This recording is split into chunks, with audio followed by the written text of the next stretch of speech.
Hello guys, इस part में हम देखेंगे मिस्टर लेन वैन को फैमिली डिनर के लिए शॉपिंग करने लेकर गया था। वैन एक ड्रेस पहन कर आती है जिसमें वो बहुत ब्यूटीफुल लग रही थी और मिस्टर लेन भी उसे बस देखता ही रह जाता है। पर वो ड्रेस थोड़ा लूज था, इसलिए वो वहाँ की मैनेजर को ये ड्रेस वैन की फिटिंग की करवाने के लिए कहता है। मैनेजर हाँ कहकर वैन को चेंजिंग रूम में लेकर चली जाती है। तभी मिस्टर लेन को ज्वेलरी कंपनी से फोन आता है और वो कहता है कि आपने अपनी वाइफ के लिए जो डायमंड रिंग बनवाई थी वो रेडी हो चुका है, तो क्या हम आपको डिलीवर कर दें? तो वो कहता है नहीं, मैं खुद लेने आऊंगा, और वो रिंग लेने चला जाता है। उसके बाद दिखाया जाता है यूनसाओ अपनी गर्लफ्रेंड सीसी को उसी मॉल में फैमिली डिनर के लिए शॉपिंग करवाने लेकर आया था और वो अपने अंकल की कार को देखता है और उसे लगता है कि शायद उसके अंकल भी आए हैं और वो सीसी को बताता है, पर वो कहती है छोड़ो ना उन्हें, हम अंदर चलते हैं, और वो उसे अंदर लेकर चली जाती है। अंदर जाने के बाद यूनसाओ उसी वर्कर से अपनी गर्लफ्रेंड के लिए एक एक्सपेंसिव ड्रेस दिखाने के लिए कहता है, तो वो कहती है सॉरी, मैं ये नहीं कर सकती क्योंकि मैं मिस वैन की ड्रेस फिटिंग करने में हेल्प कर रही हूँ, तो मैं इन्हें ड्रेस नहीं दिखा सकती। तभी वैन भी ये पूछते हुए बाहर आ जाती है कि क्या मिस्टर लेन वापस आ गया? तो यूनसा उसे देखकर कहता है तुम यहाँ क्या कर रही हो, तुमने अभी तक हार नहीं मानी।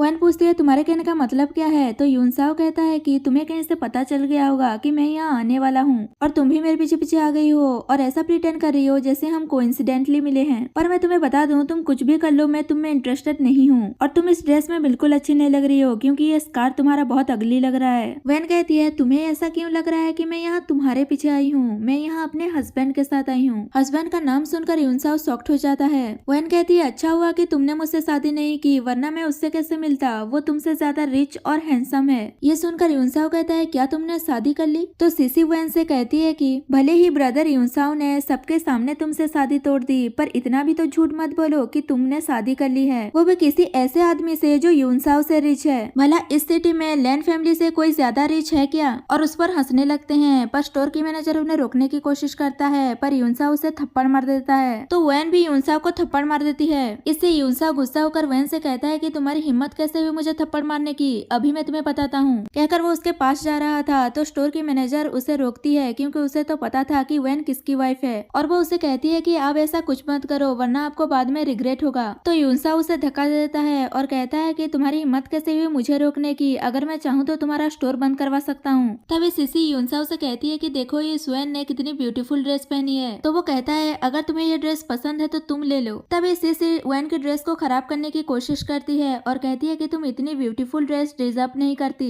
और वो सीजर से उसकी ड्रेस को खराब करने वाली थी। पर स्टोर की मैनेजर चुपके से मिस्टर लेन को फोन कर देती है और यूनसाओ को बात करने के लिए देती है। मिस्टर लेन यूनसाओ को जल्दी से घर जाने को कहता है, अगर वो नहीं गया तो उसके लिए अच्छा नहीं होगा, और फोन कट कर देता है। यूनसाओ वैन से कहता है कि इस बार तो तुम मुझसे बच गई, पर अगली बार नहीं बचोगी, अगली बार मैं तुम दोनों को देख लूंगा, कहकर वो गुस्से से वहाँ से चला जाता है। वैन यूनसाओ पर गुस्सा करती रह जाती है कि शायद मैं पहले ब्लाइंड थी इसलिए ऐसे पर्सन को पहचान नहीं पाई, इसकी वजह से मेरा पूरा हाफ डे खराब हो गया। तो मैनेजर उसे कहती है कि आप ऐसे लोगों को छोड़िए, आपका हस्बैंड कोई ऑर्डिनरी पर्सन नहीं है, जब वो वापस आएंगे तब आपको पता चल जाएगा कि वो कौन है। थोड़ी देर बाद मिस्टर लेन वहाँ पर आ जाता है और वो मैनेजर से पूछता है कि किसी ने मेरी वाइफ को बुली तो नहीं किया। तो मैनेजर उसे सारी बात बता देती है कि यंग मास्टर यूनसाओ और उसके साथ जो लड़की थी उन्होंने मिस वैन की ड्रेस को सीजर से खराब करने की कोशिश की। उसके बाद मिस्टर लेन वैन के पास चला जाता है और वो उससे पूछता है कि तुम ठीक तो हो ना? तो वो कहती है मैं तो ठीक हूँ, पर मेरा ड्रेस थोड़ा खराब हो गया। तभी उसे पता चलता है कि वैन के हाथ पर थोड़ी सी चोट लगी है, तो वो कहता है कि मुझे माफ कर दो, ये सब मेरी गलती है, मैं तुम्हें अच्छे से प्रोटेक्ट नहीं कर पाया। तो वैन उसे कहती है कि मैं तुम्हें ब्लेम नहीं कर रही हूँ, ये सब कुछ तुम्हारी वजह से नहीं हुआ है। मिस्टर लेन कहता है आज के बाद ऐसा दोबारा कभी नहीं होगा, मैं तुम्हें अच्छे से प्रोटेक्ट करूंगा, और फिर वो अपने लाए हुए डायमंड रिंग उसे देता है। तो वैन डायमंड रिंग देखकर बहुत खुश हो जाती है। मिस्टर लेन उसे कहता है कि तुम्हारे साथ ऐसा जिन लोगों ने भी किया है उनकी थोड़ी खातिरदारी करके आता हूँ, कहकर वहाँ से चला जाता है और यहाँ पर ये पार्ट खत्म हो जाता है।